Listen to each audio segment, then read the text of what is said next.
Hi, welcome to the Gamesplainer. I'm Jeff the Gamesplainer and today I'm gamesplaining Whistle Stop. So, why Whistle Stop? This game was delivered or released, should I say, about 4 years ago. Why am I doing a Gamesplainer of Whistle Stop? I don't even know if it's in the shops anymore. I'm assuming it is, but it may not be. The reason I am doing Whistle Stop is that I neglected to do it when I first got it. I feel like when I first got it was just a little bit too removed from when it actually came out for me to be able to comfortably do a gamesplay. So why have I stepped back into it now? Well, because next week I'm going to do Whistle Mountain, which came out last year. I'll talk more about that next week, but that is why I'm doing Whistle Stop this week, as I realistically want to get a feel for both games next to each other.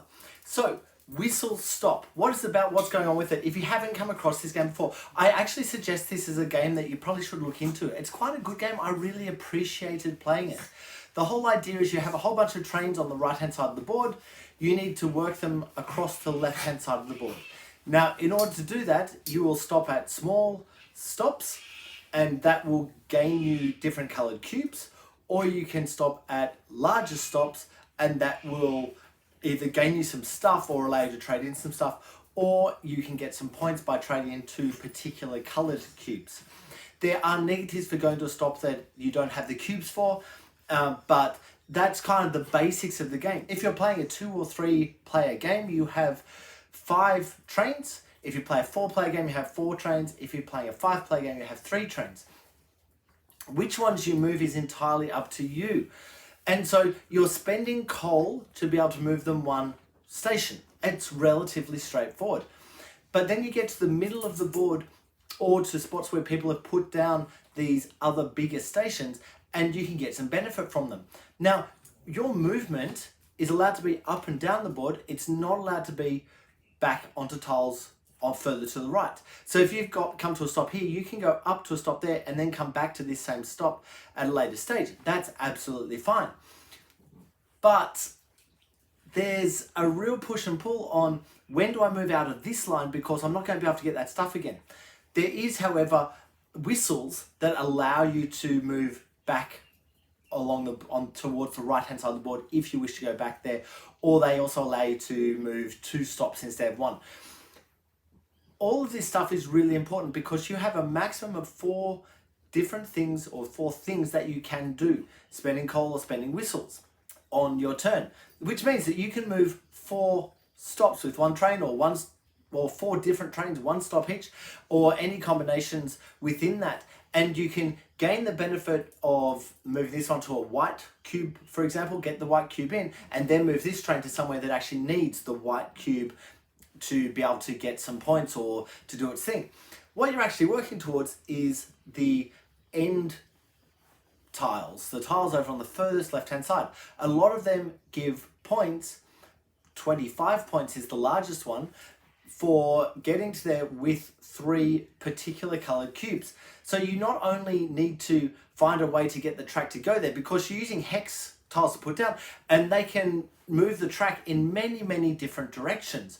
So you need to find a way to get to that particular tile at the end of your turn or during your turn. And when you get your train there, you also need to have these particular 3 colored cubes.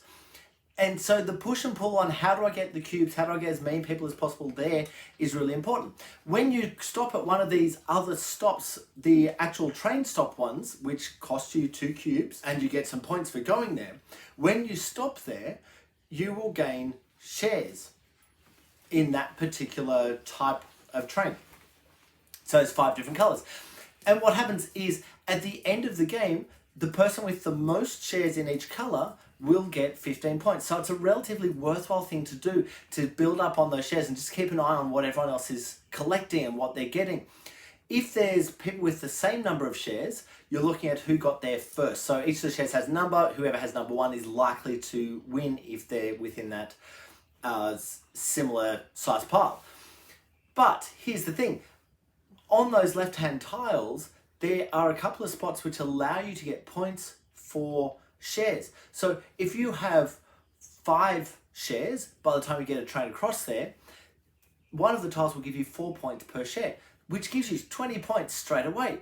but you then need to remove one of the shares and put it back into the pile.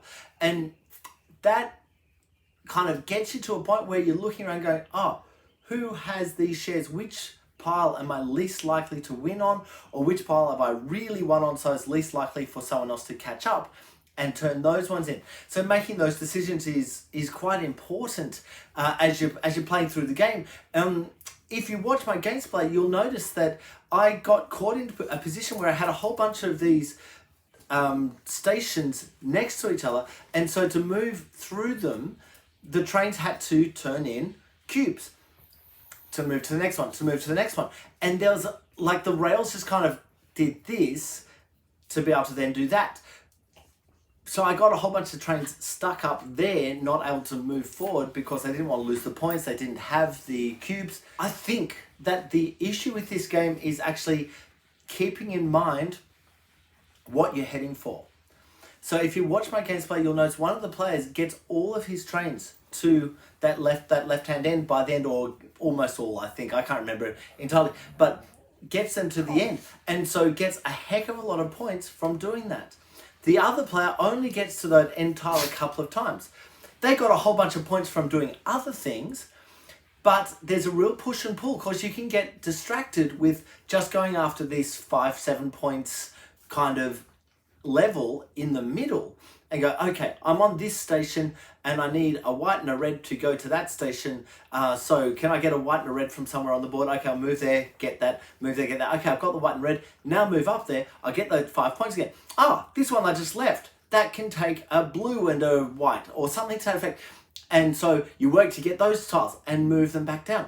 You've got to keep your head on what the actual game is about, where the end game is, where the big points are, because those big points, they can move you really far. 25 points, that's one edge of the board. That's 100 points around the board.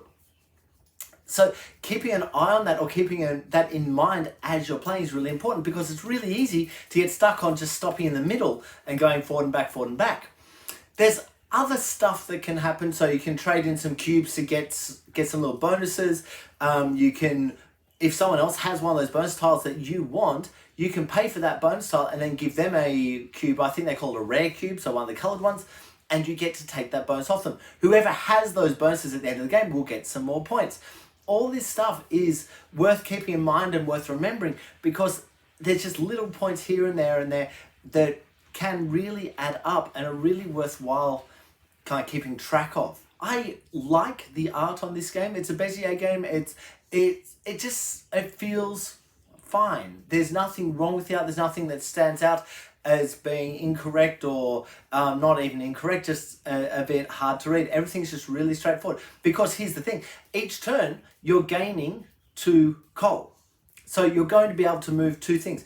But finding a way to actually get 4 movement in each turn, that's really the game. The person who is able to get that extra movement is probably the person who's going to do the best, because the more you do, the better you will do. That's kind of the essence of the game, the thing to remember as you're playing it.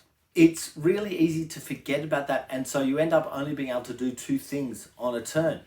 Or there's one turn where you'll just get a whistle in instead of those 2 coal. You need to allow for that and go, okay, I know that I'm only going to get whistle that turn, so how can I get some coal to give me some more stuff that I can do on my turn? All of this thinkingness is really vitally important on this game, and you can kind of see from this Gamesplaination that there's a lot of thinking going into it, and there's a push-pull, because the other thing to remember is that if you move a train onto one of the small stops, no one else can move onto that stop with their trains. It's actually possible for you to block the movement of other players simply by leaving a train there.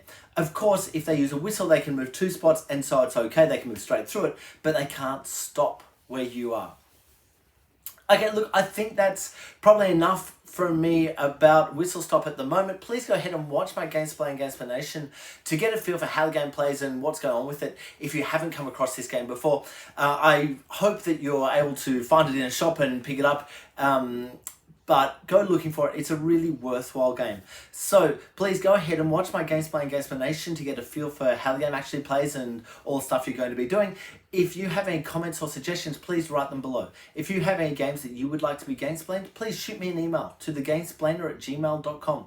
Follow me on Instagram and Twitter @thegamesplainer to keep up to date with the games that I'm playing. Subscribe to my videos to keep up to date with the games that I'm gamesplaining. And until next time, enjoy gaming.